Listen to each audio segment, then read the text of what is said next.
I'm sorry. I'm just okay. Technical difficulties. Whoa, hey, Whoa, hey hey. now.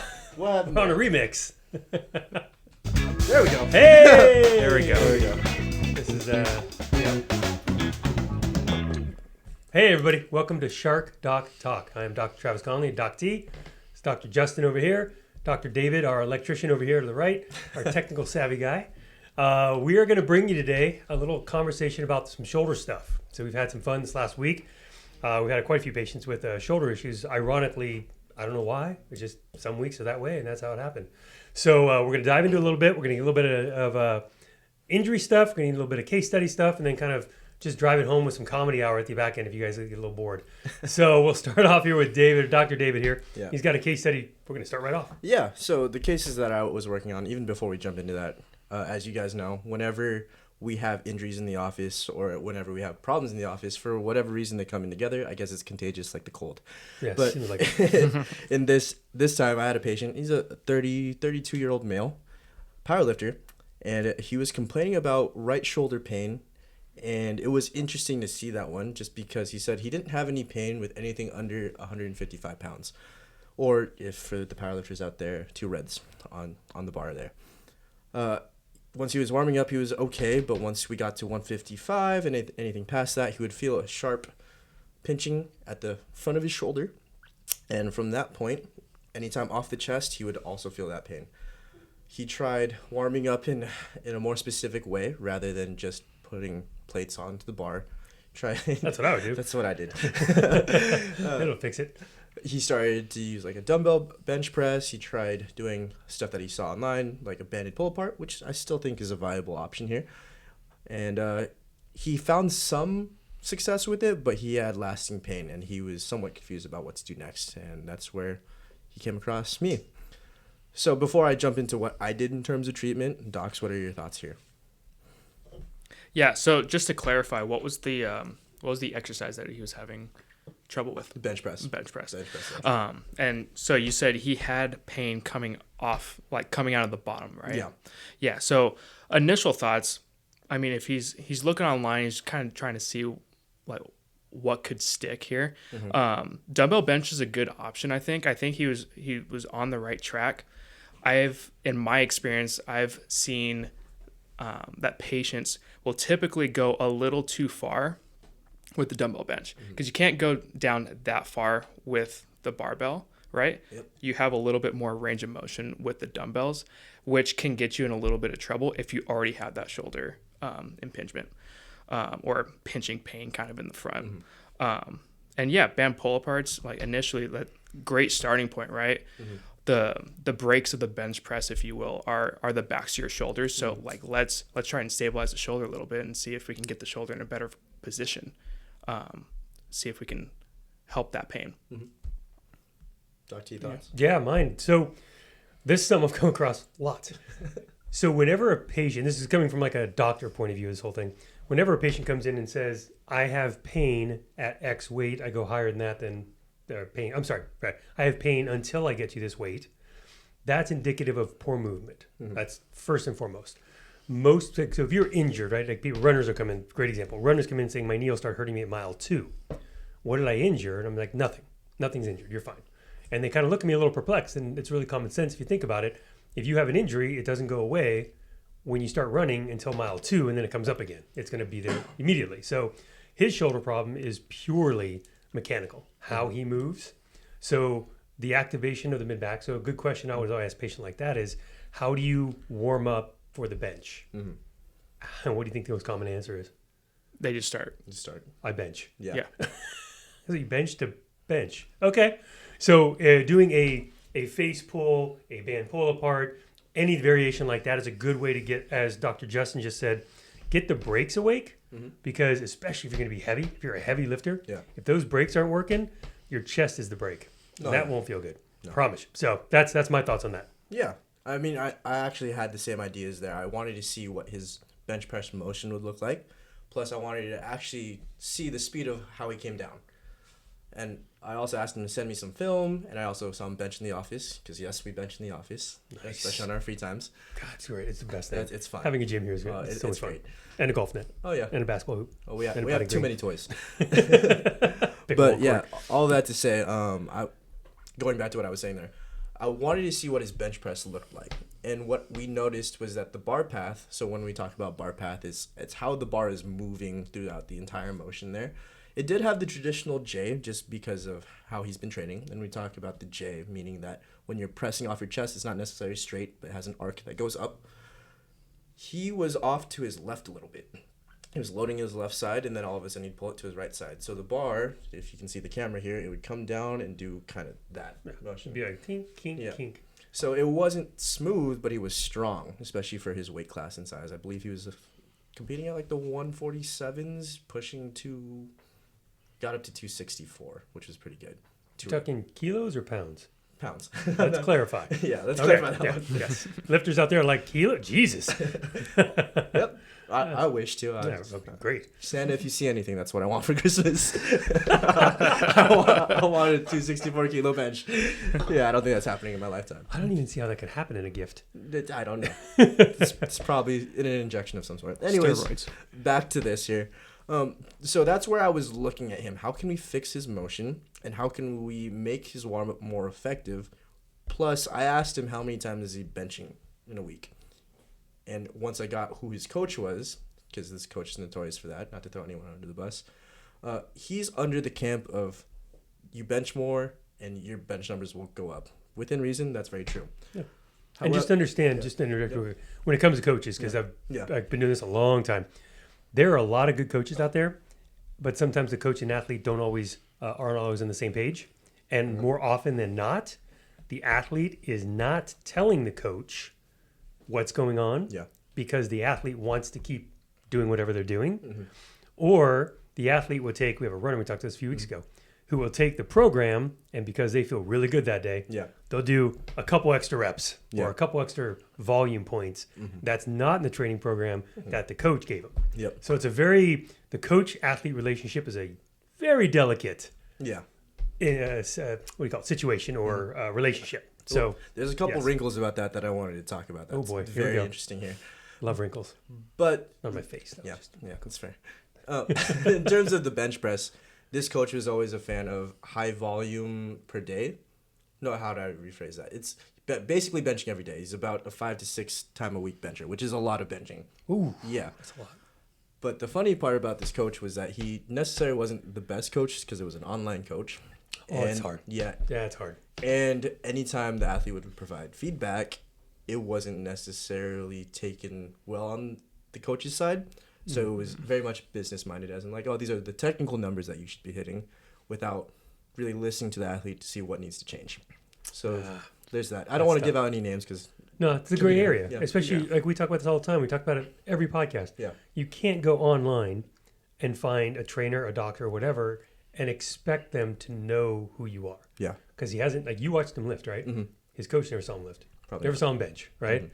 So that's it's good to have, but I think the face-to-face, or at least a couple initials, just so they can see how you are and you guys can talk. Sorry, go ahead. That's a tough situation. Yeah, that is a tough situation on that one. Going back to the more doctory stuff about the shoulder, he did have some popping and clicking in that right shoulder. And whenever I did the initial evaluation, I did an empty can test. Basically, that's just to check rotator cuff muscles there, more specifically the supraspinatus. We take down. Thumbs down, empty out the can kind of thing. And what that does is it's putting a muscle in the shoulder in a pretty good stretch position, putting it at doing its job, and seeing if it stabilizes the shoulder very well or not. So it's a good way to rule out things. He had some irritation with that, but he didn't have the traditional, the arm's going to drop type of tear look to it. So I was curious off that as well, since I heard the popping and clicking. I also had him put his arm across his chest in that position, and he had some pain in the front of the shoulder. AC joint. O'Brien's. O'Brien's, yeah. I'm not trying to use the big words here, Justin, but come on. O'Brien's. So you do actually know some things. I like this. I love the shoulder. I remember that 24 orthopedic test flow from the sports med clinic. I still do it here and there. Yeah, it's it's extensive. It's very extensive. I love the repetition too. The same test, like testing for the same thing 5 different ways. Yep. You're like, if it's irritated tissue, that's just me. This hurts. That hurts. Try Yeah. it over here. Well, that's going to hurt too. I'm like, oh God, leave them alone. They're done. Yeah. You got it. From there, Go at ahead. that point, I also checked the range of motion with not just looking for how far it could move per se, but how it was getting to its motions. So I checked really flexion and abduction. I noticed there was a shoulder hike in there in his right shoulder. So I'm so sorry to chime in. But- I'm really good at dumbing things down. Yep. So this is the best thing here. Not that anybody out there is dumb. Just this Yeah. is simplicity. What we're looking for in range of motion isn't that you can get there. That's obviously part of it. We're also looking at how you get there. Mm-hmm. How does your body structure its plan when you say to bring your arm up on the side? Are you hiking here? Are you coming forward? Like, what are you doing to get that arm overhead? Mm-hmm. Which then tells me, if you can extrapolate that process, what it looks like on a bench, pull up, push up, what have you. So that's kind of what we're looking at. So in patients, when you come in and we're staring at your shoulder blade, your neck right here, we're seeing the arm go up or move or do what it's doing. Yeah. What we're after is how. And you even see us sometimes go behind the patient because we want to see what that shoulder blade's doing, scapula. We want to see what that little sucker back there is doing too. So there's the shoulder is a very complex, nuanced pain in the. So yes, go ahead. Yeah. Basically, I saw the shoulder on the right side hike up once it roughly got past 90 degrees and then kind of stayed there, and you saw everything else go up. So he figured out how to raise his arms, but he didn't figure out how to stabilize the shoulders back. Now, when we start thinking about that in terms of a bench press and how that works, because his sport is powerlifting, you can't necessarily say just don't bench anymore. No. This is what he wants to do. Yeah. We had to be somewhat creative yet smart with how we're going about his case here. So what do I mean by that? The basis of what we were looking at here was, yes, it could be somewhat of a labral thing because he has some pain there popping and clicking, and O'Brien's test is positive. He has somewhat of a rotator cuff thing going on too as well, just because empty cans was positive as well. So the question really becomes, what do you want to do and how do we get there? So for him, I gave him a lot of back exercises to get into that pulling motion, because I think, as you guys heard on the last podcast here, the opposite of a bench press, if you really look at it when it comes down, is a pull. So we need that motion very clean. And I also noticed on his bench, when we're getting into a benching motion, you should be able to stack your shoulders well underneath.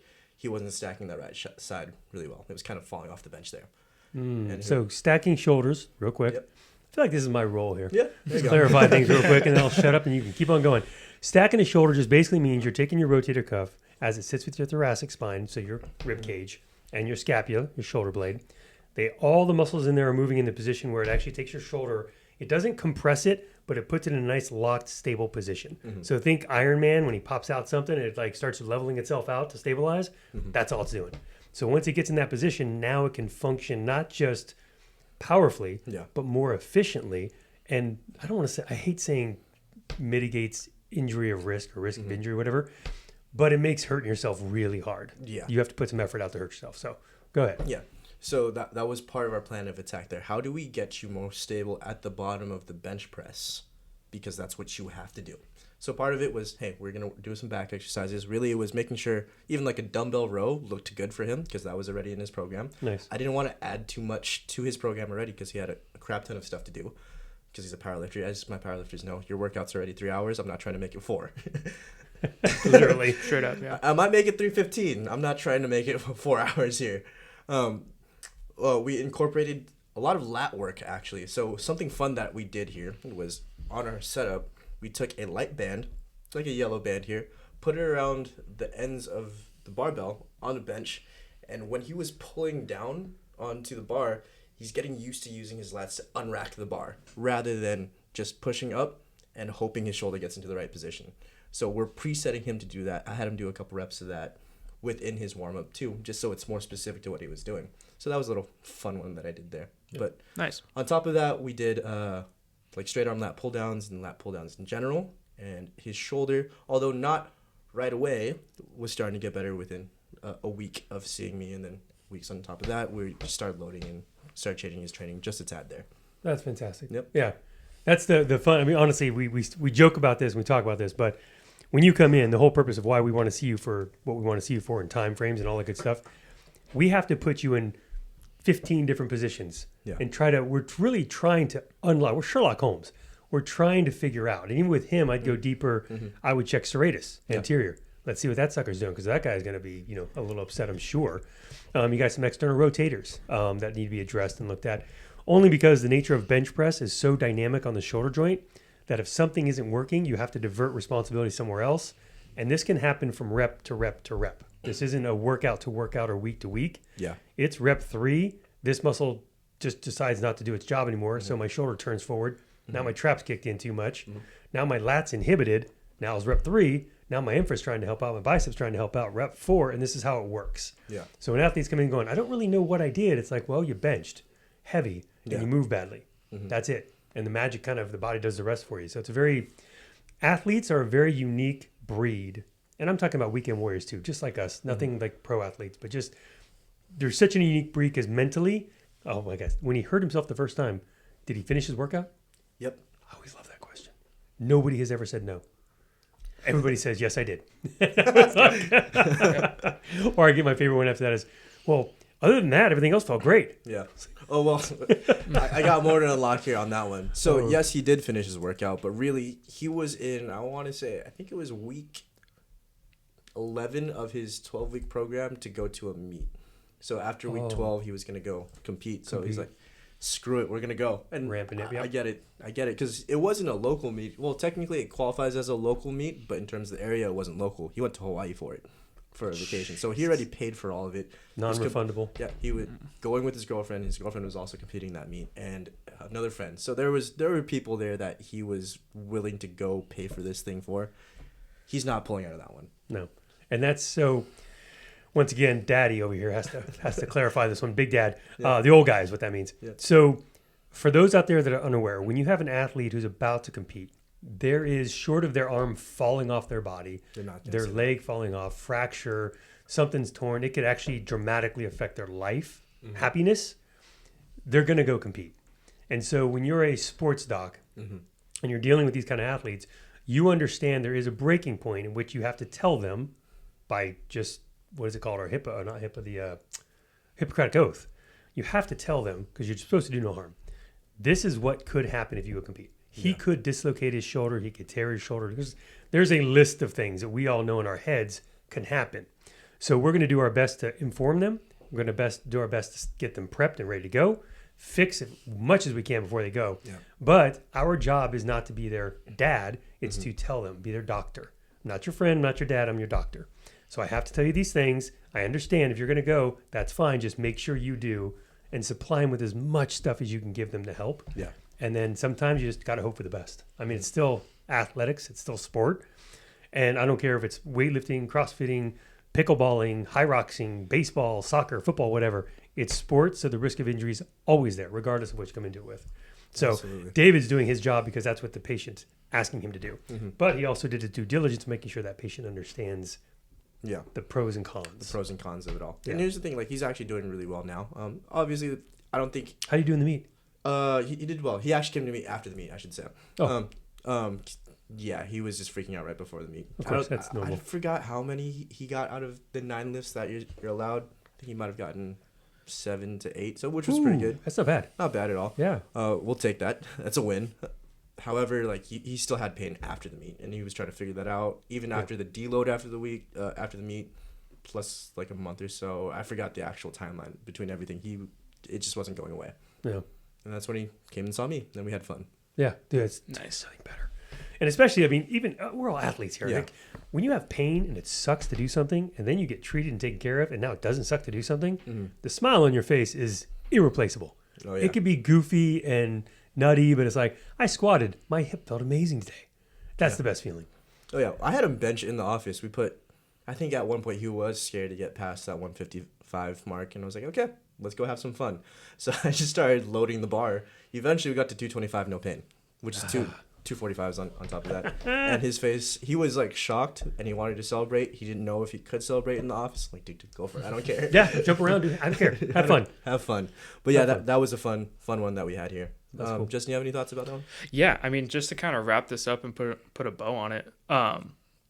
He's trying to say I can't speak anymore. Yeah, right. So like we're in this office, we're all about root causes, right? So you had to fish around and figure out what in his movement was causing the front of the shoulder pain, where you might go somewhere else and they're just going to look at the front of the shoulder, just treat the front of the shoulder, and that's it. Local specific. But you went the extra mile to figure out what was happening in his movement pattern that was causing the shoulder pain, and you found it. So root cause, right? Yeah. Kind of that lat activation piece. And as soon as you activated the lat, boom, pain's gone. And that's kind of what separates us and what makes us special. Yeah. What was fun about that one too was, I like how you brought up root cause. It wasn't necessarily just a root cause, but it was root causes, meaning that he was concerned about his shoulder because he thought it would stop him from powerlifting ever again. Because he's in his 30s, right? So he's not a young buck in the sport. Powerlifting, as much as I love it, definitely is a younger man's sport. You can still compete when you're Wear older. and tear. But wear and tear. your biggest numbers are going to be when you're a little younger. And plus, he's a nurse, and then so his sleep schedule's kind of everywhere. And on top of that, powerlifting is his social engagement. That's how he hangs out with friends. Mental, emotional. So once I dove into that a little bit more, saying like, hey, what if you were not to powerlift again? How does that make you feel, right? He realized like, yeah, this means a ton to him. And once we were able to take some of that pressure off of that, and just really understand who he is and how can we help him in those aspects, we really turned the corner with him. So it actually took me closer to 4 visits to really get around that corner. It was me fishing every single time in that visit, not just say, this is what we found in visit 1, we're just sticking with that.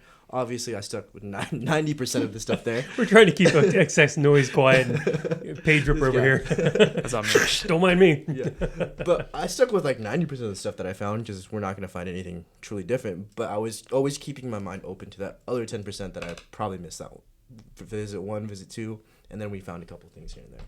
You know, it is amazing. I will say that, I mean, again, I've been doing this a while. When I was these guys, it was 18 years ago.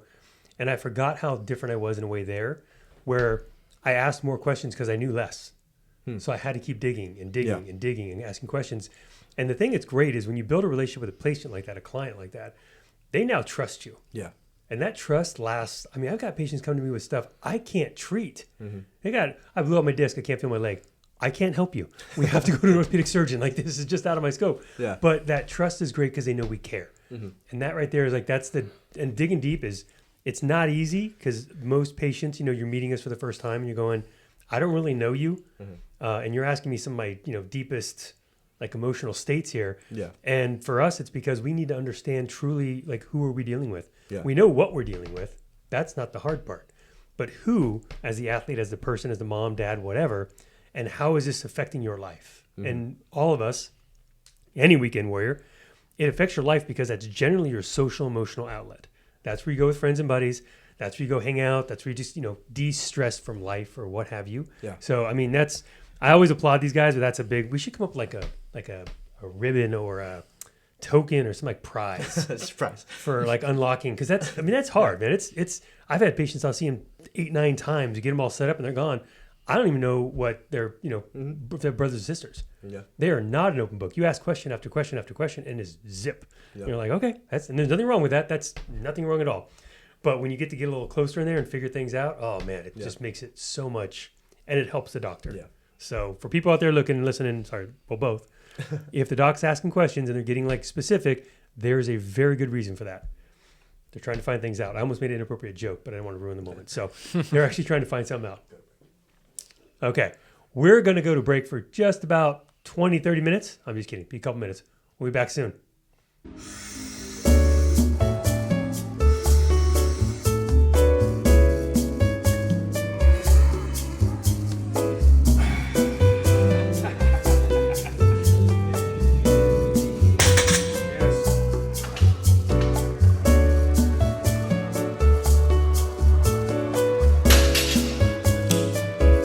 Welcome back, everybody. We just had a little bathroom break.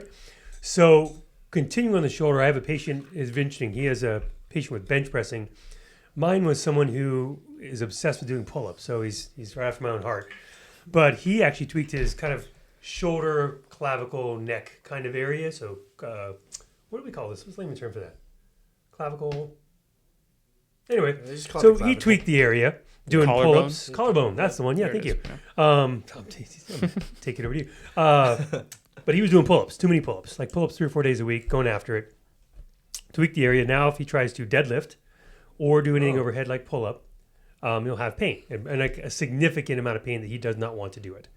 So it's fascinating because I bring him in the office. We go through some stuff. I lay him on his side and I work. There's something called in your shoulder blade back here, a little subscapular notch. So in there comes a little nerve. So I work that on some people who have issues like this. So I go in there and work that, hit it for about 2 or 3 minutes, get it worked out, have him go jump on the bar, hang from the pull-up bar, no pain.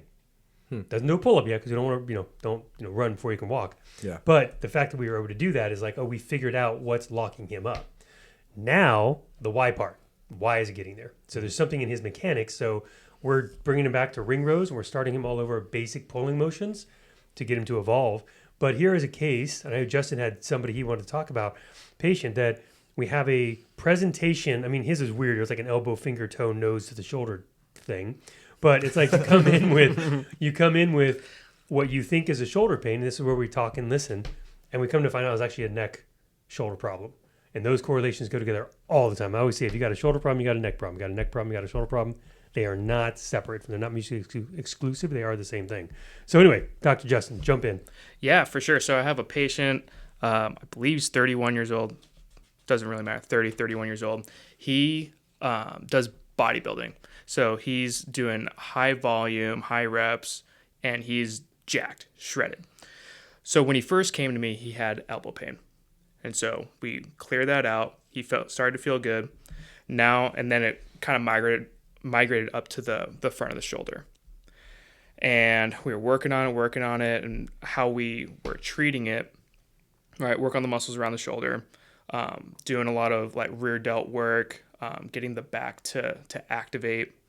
And then once we got that to kind of calm down, then the back of the shoulder started to hurt, and the back of the shoulder that kind of rode up to the neck. So over the past couple months now, we've been working with pain with like a heavy lat pull down, pull up. So it's kind of funny that you already brought that up, where you have that pain when doing overhead movement, pulling.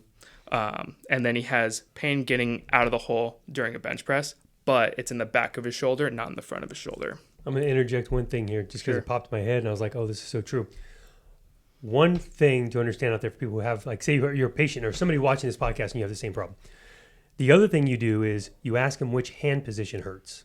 So when they're pulling especially, are we palm down, are we neutral, are we palm up? Because that will dictate a whole other cascade of other possible issues of things that are going on with that shoulder too. So yeah, just to add on top of that, because that's very true, especially for powerlifters. When you go from a neutral grip to a bulldog grip, basically the barbell will sit kind of here in the hand. That does affect how the shoulder goes. So when I ask you how your shoulder feels, I need to know what grip you're using here. Anyways, back to Justin. Yes, continue. Yeah. So treating the muscles around the shoulder, treating the neck, not really getting too much of a result. So sent him to get a free consult. Got an ultrasound done on his shoulder, and it showed for sure biceps tendinosis, which makes sense because he was having pain all the way at the bottom. Yep. Full stretch. Yep. And then he's having the rear pain. Through my exam, I was suspecting a possible slap tear. So it's superior labral, anterior to posterior. So if you see the clock and you have 3, 12, and 9, it's a tear in that. Kind of 9 to 12. Yeah. 9 to 12 in the upper part. Yeah. So, but more on that 9 to 12 part. Ultrasound didn't pick it up, but I suspected possible labral tear. So he actually went out and he got a BPC 157 shot for the front of the shoulder, and it helped the front of the shoulder a lot, and that's good. It's been good for a couple months now. But the back of the shoulder and up into the neck is still bugging him. So I'm been trying to kind of figure out like what's the root cause, right? And trying different things. He does a lot of mobility, and actually today he finally admitted to me that he feels like his stable is unstable. His shoulder's unstable. Yeah. Gotcha. Okay. Yep. So finally, like what I've been kind of thinking in my head this whole time is that there is a little bit of instability because he does a lot of stretching, a lot of mobility work. Too much. And now we're trying to fight to regain stability. So here's a funny thing. There's this argument, and it goes both ways. And I think it's more chicken or the egg argument. Sure, yeah. Where stability is number one or mobility is number one. And just for everybody out there, being mobile is great. I worked in a yoga studio for over 2 years. Had a practice in there. I saw the exact same injuries in a yoga studio that I would see in a CrossFit gym, that I'd see in a bodybuilding gym, a powerlifting gym. Yeah. Doesn't matter. Mobility is a necessary part of exercise because if you can't get there, then you can't do anything. You're not going to be able to perform. However, this is the best part. If you can't stabilize yourself in those positions, now you're going to get hurt. Yeah. That's the big part. Yeah. And so the question you might be asking out there is, how do you do that? And then my response is going to be, you come to SHARC and we show you. Yeah. Continue. Yeah. So basically, what we're trying to do is restabilize the shoulder. So how are we doing that? So we've been doing straight arm lat pull downs, banded, ring rows. We've been doing a little bit of BFR and trying to see if that helps. Usually that helps. We'll do what are the Blackburn exercises, the eyes, Y's, T's, and Witties. and Yeah. and That's funny. We call W's. them Witties. You guys what? Blackburn, right? That's a test answer name for him. Yeah. Blackburns, Oh, but- gotcha. Okay. Yeah. Yeah. Yeah, so we do those with the BFR cuffs. We started with no weight and then added like 2.5s and then 5s. 5s crush him, by the way, and he's jacked, and 5 pounds crushes him. So, and that got pretty good results. And then it's the consistent cycle of I feel really good, and then okay, I'm gonna push it, Yeah. and then I hurt myself again, I don't understand. and then we're that. back to square one. So here's the great part, right? He's a coach too, so For sure, yeah. he also knows when he's. Oh, he gives knows stuff- better. He knows Yeah, he better, knows. especially when he's giving stuff to his. He's just on bad clients. behavior. Yeah. Like there is a progression that you should take, but he's just like he's one of us. Yeah, That's sad. yeah. That's It's like we would do the same thing. Yeah. So how could I be mad at him? Yeah. It's like, because God, just he's just paying listen. you to fix him is why. 100%. Fair enough. You're not paying yourself, or nobody's paying you to hurt yourself. Yeah. Nobody's paying you. Yeah, it's very funny. So there's an interesting. So there's one other note I want to go back on. When someone comes in the office and they say, "I have pain in this shoulder and this hip on the other side, and right shoulder, left hip, right ankle, left wrist," my first thought as a doctor, functional medicine, right off the bat, they have a core stability issue. And the reason I jumped there right off the bat is simply because they're having trouble and they're breaking down in different places. And there's no drawn conclusion of like, oh, it was a trauma, so there's a reason for it. So he started with an elbow. And then he got the shoulder. Well, that tells you that shoulder was dysfunctional, and he was using his elbow for Yes. God knows how many years to accomplish whatever his brain was telling him to move. Yeah. So his strategy was, okay, this doesn't work well, so I'm going to use this until it breaks. That broke. Okay, that doesn't work well, so let's go somewhere else. And so it's always that. It's a matter of when, not if. So that's an interesting case. And it's a bodybuilder, so you think he's strong. But remember, nobody trains perfectly. No. And I promise you, auxiliary exercises, the core stuff at the end of the workout, it's at the end of the workout for a reason. Yeah. Oh, I'm late. I got to go. I'll get it tomorrow. Yep. Yeah. Yep. Gotta love that stuff. So, all right. Well, that's the shoulder. So, fun stuff with the shoulder. We're going to put up some videos soon too, kind of some strategies that people out there, you guys can try. We're not trying to diagnose anything. We're just saying these are some common things we do. Yeah. They seem to help. Got some problems, you still need to get checked out. That's just the way it is. That's why doctors like us exist. But this might help you out a little bit. Yeah. So, yeah. And of course, as always, any comments, questions, ideas, thoughts, throw them in the comments section and we'll throw them on a podcast here. And I love discussing that stuff. So 100%. Yeah, you could DM us, message us about it, leave comments. It gives us fun stuff to talk about. Just like the shoulder can be complex, but really your path of care doesn't really have to be that complex. We can guide you guys through it, and we're more than confident in order to do so as well. I have my own shoulder stuff too, and we're trying to fix that one too because I'm dumb. That's a Yeah, he's his I'm own dumb. patient. I'm yeah, really dumb. God. There's nothing worse than diagnosing yourself. Yeah. God, do I have to talk about the stress fracture of my pelvis again? Yes. Do not diagnose yourself. Is not a good idea. Or you just start dropping stuff out of nowhere and you're like, oh no. Oh yeah. That's I a guess fun that one. was Oh, to God. score. Yep. That's a fun one out of It's like, school. I can't pick up my keys anymore. You have cancer. You know, that's Yeah. basically. Oh, we should probably edit that one out. Nope, that one's staying in. I'm editing. No comment on that one. You and I have a boundary. So you can edit that part out. So just to recap kind of what's going on, we had a shoulder guy with a push, we had a shoulder guy with a shoulder person with a pull, and then we have a bodybuilder who had an elbow that turns into a shoulder, it turns into a neck. Recommendation for him, my thoughts actually on that one, the same thing I just hit on my guy. So getting in that, it's basically a trap, and underneath that is what's called a supraspinatus. It's a rotator cuff muscle. In there, in that part of the shoulder blade, is going to be where you'll find that nerve and that notch. That can cause a lot of inhibition on the stuff going down below. And what inhibition is, just for you out there real quick, if I flex my bicep, in order for me to accomplish this movement, I have to relax my tricep to some degree so that I can flex my elbow. That same pattern happens whether we're doing it consciously, i.e. I'm trying to eat something, or we have a insufficient lat. So since the lat's going to keep the shoulder down and it's not working, now my trap's going to kick in. Trap's going to kick in, raise it up, and internally rotate it, put it in a bad position, it can get hurt. Yeah. So these compensations are the things we're all looking for, but that stuff out there, once you have pain, please stop the workout. Call us, but don't push through it, please, because when Yeah, you're having pain, please that's don't. your body signaling like something ain't right. Yep. Yeah. Absolutely. Everything with the shoulder, it does take time too. So after you see us, don't expect it to go away in just one visit. Sometimes it will, knock on wood on that one, but truly it will take some time as well. Yeah. So I know with you guys, with that patient, it's been a couple months, but he's been getting better. There's always something with And he's still training. yeah, he's still training. Yes. Yeah. So- He's never rested. He's Yeah. always been doing something. Yeah, with my patient, we were still training in the midst of it. We just had to attack things preparing a bit for an differently. event. Yep. Yeah. Even with Doc T's patient, he's still doing pull-ups. Right? Yeah, It's just different. It's gonna take some time. Like I'm pretty sure when I finished and I came in here, he was out there doing something, and because he had no pain and pull-ups, I guarantee you went to the pull-up bar and did a couple pull-ups. Yeah. Just to check it. Just want to see where it's at. And it's like, no, don't do that. Yeah. So yeah, it's funny. It's we complain because it's out of love, and we hold ourselves to a standard expectation. Like you come in with pain, we might be able to get rid out. Jeez, my mouth is not working today. That's We different. might be able to get you out of pain in a visit or two. Yeah. But by no stretch of the imagination have we accomplished fixing, as Dr. Justin likes to say, the root cause. Like what what is actually causing that pain to begin with. Absolutely. And certainly motor patterns, the way you move, that is not remedied in a visit or two.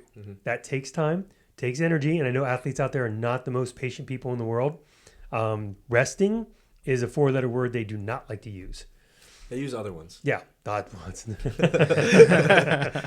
No comment. So anyway, so that's it. The shoulder, we're good. We got it covered. Those are a few cases. We got a push case. We got a pull case. We got an elbow that turned into something else. And it actually might really be a neck problem that we're going to dive into. And I'm sure we're going to explore that a little bit with them.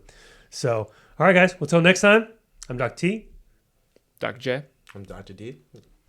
See you guys next time. There it is. I was like, I can't not have a letter. Everyone's having a letter. You're like, Dr. D. Dr.